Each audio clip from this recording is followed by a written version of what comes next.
नमस्कार मित्रांनो, शुभविवाह मालिकेच्या आजच्या भागामध्ये आकाश आता अमोलीच्या घरी आलेला असतो आणि अमोली फोनवर कोणाशी तरी बोलत असते. हो, म्हणूनच मी इतकं टोकाचं पाऊल उचललं आहे, म्हणूनच मी इतका महत्त्वाचा डिसिजन घेतला आहे.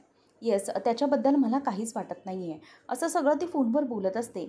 आकाश हा बाहेरून तिथे बघत असतो. त्यावेळेला अमोली बाहेर बघते तर आकाश तिथे असतो. मी तुम्हाला नंतर फोन करते असं बोलून ती फोन ठेवून देते. नंतर आकाश म्हणतो की आत येऊ का मी अमोली? तेव्हा ती म्हणते की हो, नाही आहे आत, आता काय, असं म्हणून ती त्याला आतमध्ये यायला सांगते आणि नाईलाजामुळेच तिला हे बोलावं लागत असतं. आता त्यावेळेला आकाश हा तिला म्हणतो की अमोली, तू जे काही आज केलं आहेस ना, ते खरं तर पाहून मला पहिले तर शॉक बसला आहे आणि अमोली, मला खरंच खूप वाईट वाटलं आहे. तू आज जे काही वागली आहेस ना, त्यामुळे मला खरंच खूप वाईट वाटतं आहे. तेव्हा ती त्याच्याकडे बघतच राहते.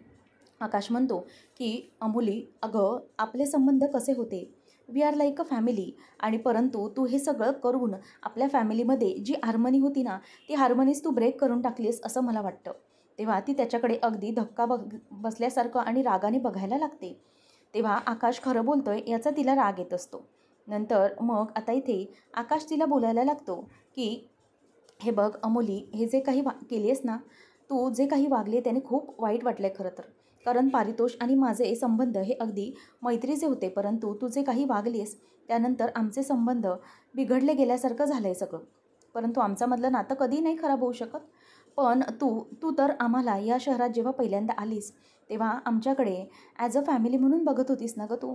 तुझ्या या अनोळख्या शहरामधलं एक हक्काचं घर म्हणून तू त्या घरी यायचीस ना, आणि आमच्या घरातल्यांनी सगळ्यांनी तुला अगदी प्रेम दिलं, माया दिली. आजीनेही तुला अगदी नातवंडासारखं म्हणजेच तिच्या नातीसारखा जीव लावला ना गं. परंतु तरीही तू अशी वागलीस आमच्याबरोबर. शिवाय आजी तुझ्याशी प्रेमाने बोलते. आता आमच्यासारखीच तूही तिला ए आजी अशी हाक मारतेस, अगदी प्रेमाने, आपुलकीने. परंतु तू हे असं कसं वागू शकलीस? शिवाय जेव्हा तुझी मुलगी म्हणजे क्षितिजाला तू आमच्या घरी पहिल्यांदा घेऊन आलीस तेव्हा तुझ्या बाळाची हक्काने दृष्ट काढणारं पहिलं घर म्हणजे आमचंच घर होतं ना, आणि आजीनेच ती दृष्ट काढली होती ना तुझी आणि बाळाची. मग तरीही तू सगळं असं वागताना जराही विचार का नव्हता केलास? मला माहिती आहे की तू भूमीमुळे पॉझिटिव्ह झाली आहेस, परंतु तू हा विचार केला आहेस का गं की आम्ही क्षितिजाच्याच मागे का लागलो आहे? अगं क्षितिजाच आम्हाला का हवी आहे याचा विचार तू जरा तरी केलास का? तुलाही दिसत आहे ना की भूमी आणि क्षितिजा यांचं नातं किती जवळ आहे. जेव्हा क्षितिजा ही भूमीजवळ जाते तेव्हा ती किती शांत असते, आणि हे सगळं मला दिसतं, परंतु क्षितिजाची आई तू म्हणवतेस, परंतु तुला हे दिसत नाही आहे का? या सगळ्या गोष्टी या तू नोटीस का करत नाही आहेस? तू म्हणतेस की भूमी तुझ्या बाळाच्या मागे लागले, परंतु तू एका गोष्टीचा विचार कर ना, की आम्ही क्षितिजाचाच विचार का बरं करत असू? जर आम्हाला बाळ हवंच असेल तर तुझ्यासारखं आणि पारितोषसारखं आम्ही एखादं बाळ दत्तकही घेऊ शकलोच असतो. परंतु ह्या सगळ्या गोष्टी मला का कराव्या लागतात याचा विचार तू प्लीज जरा कर ना, कारण ती आमची मुलगी आहे गं. या सगळ्या गोष्टींचा पुरावा मिळाल्यानंतरच तुला आम्ही सांगतोय की ती आमची मुलगी आहे. मग आमच्या मुलीला आम्ही कसं आमच्यापासून लांब जाऊन देऊ सांग मला? जर तसंच असतं तर आम्ही तिच्या मागे नसतो लागलो. परंतु तू या गोष्टी प्लीज समजून घे. म्हणूनच मी तुला रिक्वेस्ट करतोय आणि हात जोडून रिक्वेस्ट करतोय की प्लीज तू भूमीबद्दलची जी कंप्लेंट आहे ना ती मागे घे. कारण ज्या त्रासातून आम्ही जातोय किंवा भूमी जाते ना, या सगळ्या गोष्टी तुझ्या समजण्याच्या पलीकडच्या असतील. तू हा डिसिजन घेऊन भूमीला खरं तर अटक करून दिली असशील, परंतु प्लीज मला या गोष्टीचं वाईट वाटतंय की ही गोष्ट नको घडायला पाहिजे होती. तुझ्या हातून खूप मोठी चूक झाली आहे खरं तर, परंतु ही चूक सुधारू शकतेस तू. प्लीज एकदा तरी विचार कर. अगं भूमीचा विचार कर. तिला काय वाटत असेल? ती बिचारी जेलमध्ये आहे, तिचा काय गुन्हा आहे की ती तिच्या बाळावर खूप प्रेम करते, तिच्या बाळाबद्दल तिला काळजी आहे आणि म्हणून ती हे सगळं करते. परंतु तू एक गोष्टीचा सध्या विचार कर ना, की यावेळेला काय चांगलं आहे, काय वाईट आहे? प्लीज मी रिक्वेस्ट करतोय तुझ्याकडे, इट्स अ रिक्वेस्ट, असं म्हणून आता तो तिला हात जोडतो. आता जराशी ती पागळायलाच जाणार असते तेवढ्यातच तिला पौर्णिमाचं बोलणं आठवतं. फ्लॅशबॅकमध्ये पौर्णिमा तिला म्हणालेली असते की हे बघ अमोली, आता याच्यापुढे काय घडेल हे मी तुला सांगू शकते. कारण आकाश हा तुझ्यासमोर येईल, तुझ्यासमोर रडेल, कदाचित इमोशनल ब्लॅकमेल करेल, हात जोडेल आणि रिक्वेस्ट करेल की भूमी बाबतीत कंप्लेंट मागे घे. परंतु तसे अजिबात करायचे नाही. अजिबात कंप्लेंट मागे घ्यायची नाही, लक्षात ठेव. हा ना तुला फसवण्यासाठी एक इमोशनल ट्रॅप असू शकतो, परंतु त्यात तुला अडकायचं नाही बरं का. ह्या गोष्टीत 3 दिवस तरी भूमीला जरा जेलमध्ये असू देत. जेवढी भूमी जेलमध्ये राहील ना तेवढ्याच तिला चांगलंच समजेल की नक्की ती काय करते आणि काय करत होती म्हणून. म्हणजे जर तुला बाळाच्या बाबतीत तिच्यापासून लांब म्हणजेच ठेवायचं असेल तर या गोष्टीत तू मागे हटू नको, आणि जर तू आता मागे हटली तर मात्र भूमी ही कायमची तुझ्या मागून सुटणार नाही. तेव्हा मग आता भूमी म्हणजेच ते वाक्य आठवून तिच्या मनात येतं की नाही, आता मी बदले तर मात्र माझी मुलगी माझ्या हातून जाईल. म्हणून ती म्हणते की हे बघ आकाश, काही झालं तरीही मी तुझा हा निर्णय एक्सेप्ट करत नाही आहे. मी अजिबातच भूमीची तक्रार मागे घेणार नाही. तेव्हा मात्र आता आकाशला इतकं बोलूनही या मूर्ख बाईला काहीच कळलं नाही आहे असं वाटत असतं. आता आकाश म्हणतो की हे बघ अमोली, मी तुला एक गोष्ट सांगतो की प्लीज एकदा विचार कर ना. अगं असं नको करूस, पारितोष आणि माझा तरी निदान विचार कर. तेव्हा ती म्हणते की का मी विचार करू कोणाचा? भूमीला मी किती समजवलं तरीही तिला समजलं नाही आहे, मग उगीचच मी कशाला या गोष्टींचा विचार करायचा आहे. आकाश म्हणतो की हे बघ अमोली, तुझं म्हणणं मला पटतं आहे, परंतु पारितोष म्हणाला तरीही तू नाही ऐकणार आहेस का? तेव्हा आता तो पारितोषला फोन लावतो आणि म्हणतो की पारितोष 1 मिनिट, मी तुझ्या घरी आलो आहे, अमोलीशी बोल. तेव्हा तो बोलायला लागतो. अमोली म्हणते की पारितोष, पण तुला माहिती आहे का काय घडलं आहे ते? उगीचच तू मला फोर्स करू नकोस ना या गोष्टी करण्यासाठी. मला नाही ऐकायचं आहे, माझी भूमीची कंप्लेंट मी मागे नाही घेणार. तेव्हा मग पारितोषला ती म्हणते की नाही, तू प्रत्येक वेळेला मला असंच बोलून भरीस पाडतोस, का ऐकत नाही आहेस तू माझं? परंतु पारितोषही ते ऐकतच नसतो. पारितोषही तिला तीच रिक्वेस्ट करतो की तू भूमीला आता म्हणजेच तक्रार मागे घे आणि ती जेलमधून तिला बाहेर काढ. तेव्हा मग ती म्हणते की फाईन, ओके, तुला तर माझं ऐकायचंच नाही आहे ना, ठीक आहे. परंतु एक गोष्ट नक्की, आता ही तक्रार मी घेते मागे, परंतु भूमीच्या बाबतीतले जी कोर्टाची केस आहे ती मी मागे घेणार नाही, आणि या बाबतीत ना तुझं मी एकही ऐकून घेणार नाही आहे पारितोष, असं ती बोलते. त्यावेळेला पारितोष आता त्यावेळेला आकाश तिच्याकडे बघतच राहतो आणि मग ती पारितोषचा फोन ठेवते आणि आकाशला देते. आता त्यावर आकाश हा तिला म्हणतो की अमोली थँक्स, निदान तू पारितोषचं तरी ऐकलंस म्हणून. असं म्हणून आता तो तिचे आभार मानतो आणि तिथून निघून जातो. परंतु अमोलीला खूप राग आलेला असतो, कारण पारितोषमुळे तिला तो निर्णय मागे घ्यावा लागत असतो आणि म्हणूनच ती आता नाईलाजास्तव तिथे उभी असते. आणि इतकं सगळं घडवून आणलं तरीही पारितोषमुळे हे सगळं करावं लागलं याचा तिच्या मनाला जरा त्रासच होत असतो. त्यानंतर आपल्याला पाहायला मिळतं की आकाश आणि भूमी दोघंजणही घरी आलेले असतात आणि मानसी त्यांच्या दोघांसाठी पाणी घेऊन येते. आजी भूमीला म्हणते की भूमी, ठीक आहे ना बाळा, तुला बरं वाटतंय ना? तेव्हा मग ती काहीच बोलत नाही आणि आकाश आणि भूमी अगदी थकल्यासारखे असतात. मनू म्हणते की ताई, तुझा चेहरा बघ कसा पडलाय, अगदी थकल्यासारखी झाली आहेस. तेवढ्यातच समोरून रागिनी आणि पौर्णिमा येतात. दोघंही बघतात आणि त्यांना धक्काच बसतो की ही भूमी कशी सुटली. तेव्हा आजी म्हणते, आकाश नेमका काय गोष्टी घडल्यात तिथे, सगळं कसं म्हणजे घडलं? कारण भूमीला 3 दिवस कोर्ट बंद असतानाही जामीन मिळाला आहे म्हणून मी म्हणाले. तेव्हा मग आकाश सांगत असतो की हो, ॲक्च्युली जामीन तर होणारच नव्हतं कारण कोर्ट बंद होतं, म्हणूनच माझं पारितोषशी बोलणं झालं. अचानक त्याच्याशी कॉन्टॅक्ट झाला ते एक बरं झालं, आणि पारितोषनेच अमोलीला रिक्वेस्ट केली की भूमीवरची तक्रार मागे घे, म्हणून ही तक्रार मागे घेतली गेली. आता रागिनीच्या लक्षात येतं की ही कशामुळे सुटली. आता तिलाही रागच येतो, डोळे अगदी रागानेच मिटून घेते की ही अमोली मध्येच कशी काय घसरली. तेव्हा आता रागिनी ही खूप चिडलेली असते की या अमोलीला एवढं समजावून देखील ती ऐकली नाही आणि भूमीच्या बाबतीतली कंप्लेंट तिने का मागे घेतली असा विचार पौर्णिमा आणि रागिनी या दोघींनाही यायला लागतो. आता रागिनी तिला म्हणते की किती काही झालं तरीही ही बया ना, म्हणजे ही बया सुटतच नाही, हिचं नशीबच खूप चांगलं आहे. तेव्हा मग पौर्णिमा म्हणते की हो ना, चांगली 3 दिवस अडकली असती परंतु नशिबाने साथ दिली हिला. तेव्हा आकाश सगळं काही सांगत असतो आणि म्हणतो की ठीक आहे. तेव्हा भूमी म्हणते की मी जरा जाऊन वर पडते. तेव्हा मग मानसी म्हणते की ताई, अगं असं जाऊ नकोस, तुझा चेहरा बघ कसा उतरल्यासारखा झाला आहे, अगदी चेहरा मलूल पडला आहे तुझा, तू एक काम कर, तू फ्रेश हो आणि जेवूनच घे ना, मी तुम्हाला जेवण वाढते. तेव्हा ती म्हणते की नको, मला नको आहे. तेव्हा मग आता लगेच आजी म्हणते की नाही, असं करू नका, तेव्हाही थकलाय तुम्ही दोघं, एक काम करा, आकाश आणि भूमी तुम्ही दोघं फ्रेश व्हा आणि जेवायला या आणि नंतर मग हवं तर आराम करायला जा, तोपर्यंत मी देवी आईचे आभार मानते. असं म्हणून आता आजी ही तिथे जाते. आकाश म्हणतो की भूमी, हे बघ, नको टेन्शन घेऊस, नको विचार करूस, सगळं काही व्यवस्थित होईल. आता तू तर बाहेर सुटलीस ना, आणि मला आणखी एक गोष्ट सांगायची आहे, ती म्हणजे आता तू या केससाठी घरातून बाहेर पडायचं नाही आहेस. तुझ्या जीवाला धोका आहे, त्यामुळे तुझ्या बाबतीत कोणतीही रिस्क मला घेता येणार नाही. जे काही घडलं आहे ना, हा पूर्णपणे तुला ट्रॅप लावून अडकवलं गेलं आहे, त्यामुळे आता तू यामध्ये अडकायचं नाही आहेस, तू या घराच्या बाहेर अजिबात आता पडायचं नाहीस, असं आकाशने भूमीवर रिस्ट्रिक्शन टाकलेलं असतं. मग आता मानसीलाही ते पटतच असतं, तीही त्याला होच बोलत असते. आणि भूमी म्हणते की आकाश प्लीज असं करू नकोस ना. तेव्हा तो म्हणतो की नाही, आपल्याला असंच करावं लागणार आहे भूमी. आणि माझं गायकवाड सरांशी बोलणं झालं आहे, या केसच्या संदर्भात नर्सच्या बाबतीत जो काही शोध घ्यायचा आहे ते घेतील, परंतु तुला या केसमध्ये इन्व्हॉल्व करायचं नाही आहे असं मी त्यांना समजावलेलं आहे. त्यामुळे आता इथून पुढे ते तुझ्याशी कोणत्याही प्रकारचा कॉन्टॅक्ट करणार नाहीस. असं झालं तर तू त्याच्यामध्ये अडकू शकतेस. म्हणून आता तू कुठल्याही प्रकारच्या बाबतीत बाहेर पडायचं नाही आहेस. कारण नर्सने जो काही बॉम्ब ठेवला होता ना इथे दरवाजाच्या बाहेर, त्यामधून आम्ही आता एक गोष्ट लक्षात घेतली आहे की तुला अडकवण्यासाठी हे सगळे प्रयत्न सुरू आहेत, ते मला होऊन द्यायचं नाही. आता भूमी म्हणायला लागते की आकाश प्लीज असं करू नकोस ना. त्या नर्सचा शोध घेण्यासाठी हे सगळं करणं महत्त्वाचं आहे खूप. आकाश म्हणतो की हे बघ, माझ्यासाठी तुझ्यापेक्षा जास्त महत्त्वाचं काही नाही आहे. आणि तसंही आता कोर्टाची तारीख पडतच आहे आणि गायकवाड सर त्या नर्सचा शोध घेतच आहेत. त्यामुळे तू आता कुठल्याही गोष्टीत आता नाक खुपसायला जाऊ नकोस. सगळ्या गोष्टी अगदी व्यवस्थित होतील. परंतु तू तू मात्र आता इथे अडकायचं नाही आहेस. तू घरातच आहेस. ज्या काही अपडेट्स असतील त्या मी तुला कळवत जाईन. परंतु तू आता या गोष्टीत आता मागेच हटायचं आहे. अजिबात या गोष्टीच्या तक्रारीबद्दल किंवा कशाबद्दलही काही बघायचं नाही आहेस. तेव्हा रागिनी आकाशचं ते बोलणं ऐकून खूप खुश होते आणि मनातच म्हणते की अरे वा, म्हणजे भूमी सुटली, परंतु एका बाजूने माझं काम आणखी सोपं झालं. ते म्हणजे ही भूमी आता या केसच्यामध्ये कसलंही मान डोकावणार नाही आणि आकाशने तिला सांगितल्याप्रमाणे ती इथून घराच्या बाहेर पडणार नाही. म्हणजे माझ्यासाठी सगळं काही सोपं झालं, सगळं काम सोपं झालं.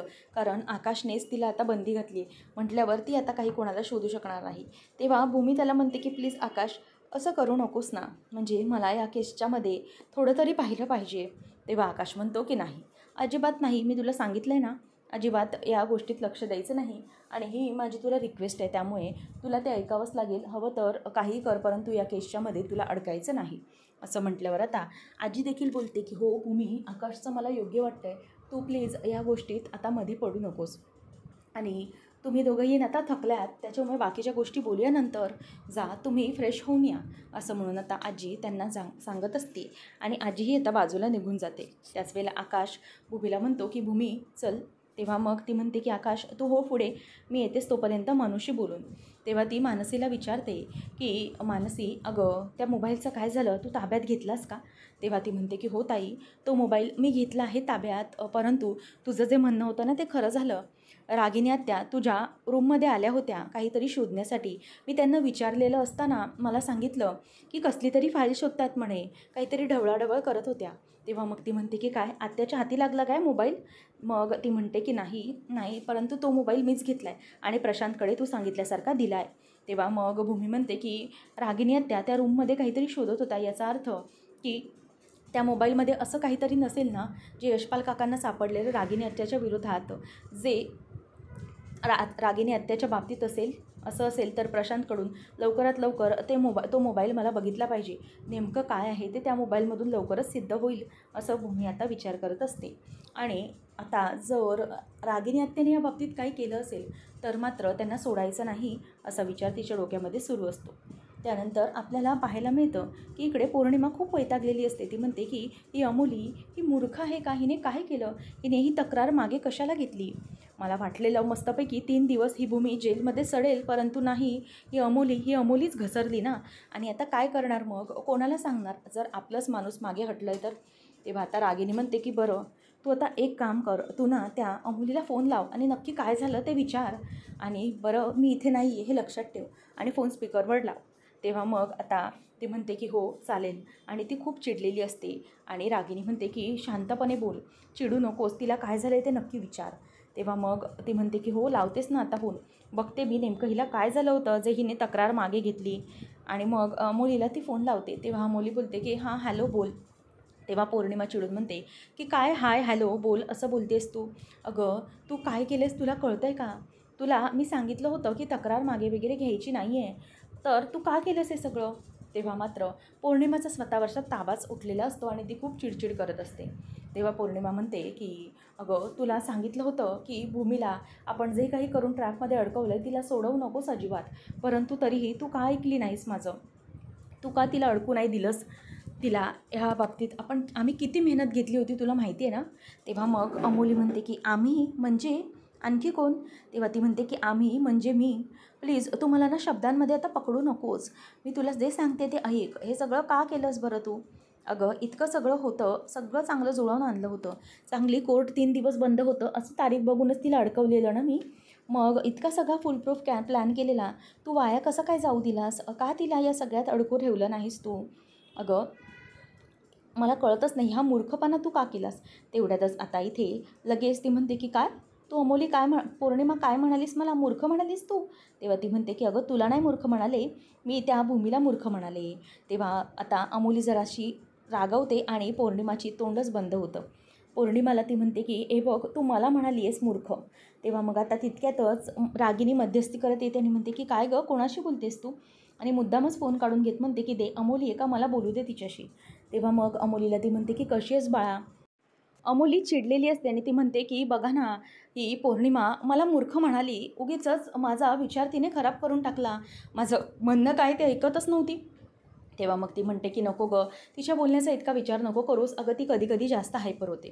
मी तुला सांगते ना, तू जो हा काही निर्णय घेतला आहेस ना, तो कशामुळे घेतला आहेस? ती म्हणते की अगं आत्या मला ॲक्च्युली पारितोषने सांगितलं म्हणून मला हे करावं लागलं आणि त्याचा निर्णय मी डावलू शकत नव्हते. परंतु मी त्याला सरळ सांगितलं की कोर्टाची केस मी मागे घेणार नाही आहे. त्यावेळेला मग रागिनी म्हणते की अगदी उत्तम केलंस बघ. आणि हो, भूमीच्या बाबतीत तुझी ही तक्रार मागे घेतलीस ना, ते अगदी चांगलं काम केलंस हां. म्हणजे व्यवस्थित केलंस तू. ठीक आहे ना, तू पुढच्या गोष्टींचा विचार कर. पण कोर्टात तिला आपण हरू द्यायचं नाही आहे हे मात्र नक्की. तेव्हा आता रागिनीला ती बोलते की मला तुमच्याशी बोलून खरंच खूप बरं वाटलं. परंतु ही पौर्णिमा मूर्खासारखंच बोलत होती. आत्या म्हणते मी तुला सांगितलं ना, मी योग्य तोच सल्ला देणार, नको काळजी करूस.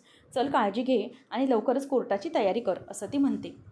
आणि नंतर रागिनी ही म्हणते की अगं पौर्णिमा हिच्यावर चिडचिड करून काय फायदा आहे? हे बघ जोपर्यंत भूमीला बाळ मिळणार नाही ना, म्हणजे जोपर्यंत भूमी केस हरत नाही तोपर्यंत ही अमोली म्हणजे आपल्या हातातला हुकुमाचा एक्का आहे, भूमीच्या बाजूने न वापरता तिच्या विरोधात वापरण्यासाठी. त्यामुळे हिला कधीही दुखावून आपल्याला चालणार नाही, आपल्याला नाही खपणार ते. कारण आपल्याला भूमीला धडा शिकवायचा आहे, त्यामुळे हिला हाताला ठेवलीच पाहिजे. म्हणून तू आता हे मूर्खासारखं वागणं सोड. तिच्यावर उगाच चिडचिड केलीस तू आणि ती कशी आहे ते तुला माहिती आहे ना, तिचा वापर करून घ्यायला हवा आहे आपल्याला. आणि कितीही काही झालं तरीही भूमी ही केस हरायलाच हवी, तिची मुलगी तिच्यापर्यंत पोहोचू नये याच्यासाठी आपले हे सगळे प्रयत्न आहेत ना. मग किती काही झालं तरीही भूमी ही जोपर्यंत ही केस हरत नाही तोपर्यंत या अमोलीला आपल्याला पचवलंच पाहिजे.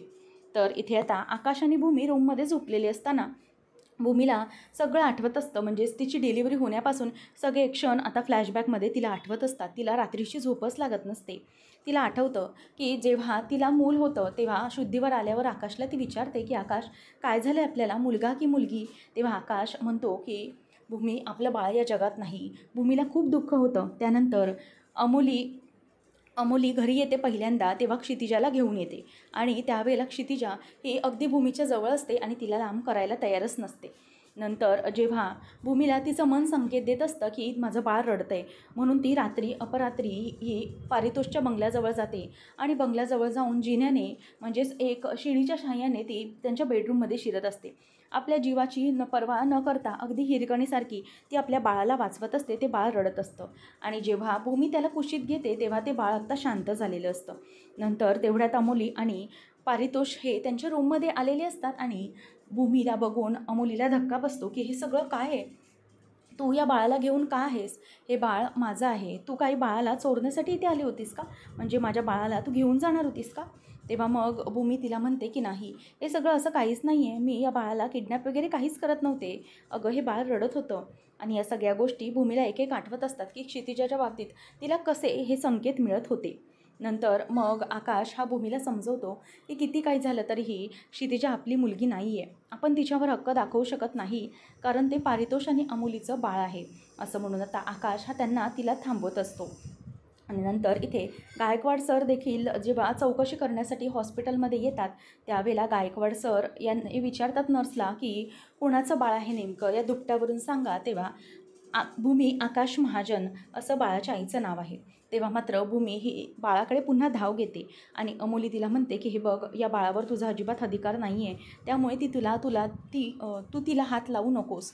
आणि म्हणून ती बाळापासून भूमीला लांब करते आणि भूमीला दरवाजाच्या बाहेर ढकलून देते.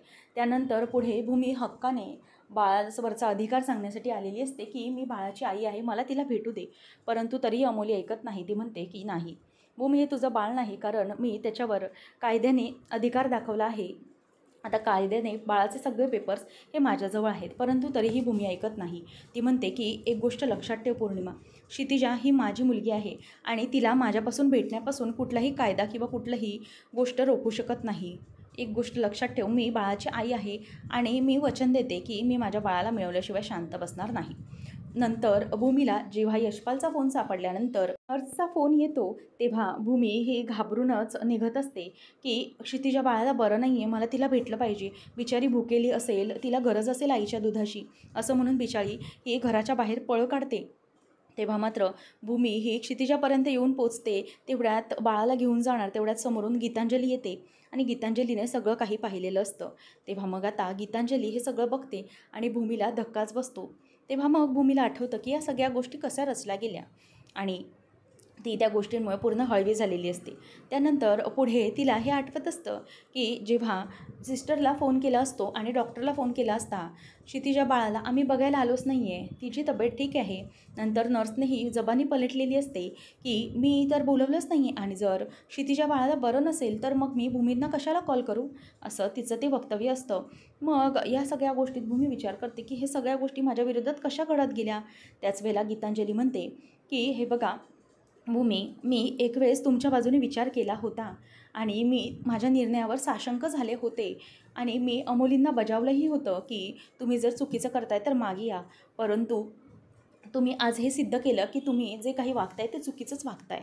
नंतर इथे नर्स, प्रीती नर्स आणि तिचा नवरा हा भूमीच्या बंगल्याजवळ आलेला असतो आणि ते दोघंजणही आता टेन्शनमध्ये असतात की काही झालं तरीही आज भूमीला सत्य सांगायचंच आहे, भूमीपर्यंत कशाप्रकारेही पोचायचंच आहे, असा दोघंजणही विचार करत असतात.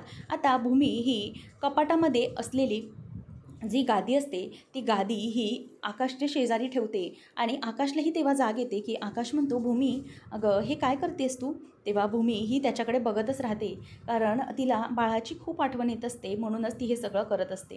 तर पुढच्या भागामध्ये आपण पाहणार आहोत की रागिनी ही फोनवर बोलत असते की काय ती प्रीती नर्स ही भूमीचा पाठलाग करते आणि भूमीच्या अजूनही ती शोधात आहे, असं म्हणून ती भूमी आता रस्त्यावरून चालत असताना प्रीती नर्स असते ती चेहऱ्यावर रुमाल बांधून भूमीचा पाठलाग करत असते आणि भूमीला तिला काहीतरी सांगायचं असतं. त्याच वेळेला भूमीला शंका असते की मागून कोणीतरी माझा पाठलाग करते, म्हणून आता भूमी हे एका ठिकाणी मागे वळत असतानाच पटकन त्या बाईचा हात धरते आणि तिला मागे झाडामागे घेचते आणि म्हणते की कोण आहेस तू आणि माझा पाठलाग का बरं करतेस. त्याच वेळेला आता इथे प्रीती नर्स ही ती स्वतःच्या चेहऱ्यावरनं रुमाल काढते आणि भूमी म्हणते की तू तू काय करतेस. तेव्हा मग भूमी म्हणते की मला तुम्हाला सगळं काही खरं सांगायचं आहे. त्याच वेळेला रागिनी ही तिच्या मागावर असते. भूमी सांगते की सांग, कोणी माझ्या बाळाला तुला किडनॅप करायला सांगितलं होतं सांग. त्याच वेळेला आता ती तोंड उघडणार, तेवढ्यातच आता नेमकं काय होणार, रागिनी पटवर्धन हे नाव ती घेणार का आणि भूमीला सत्य समजणार का, हे पाहणं रंजक ठरेल. अशाच अपडेट्ससाठी चॅनलला नक्की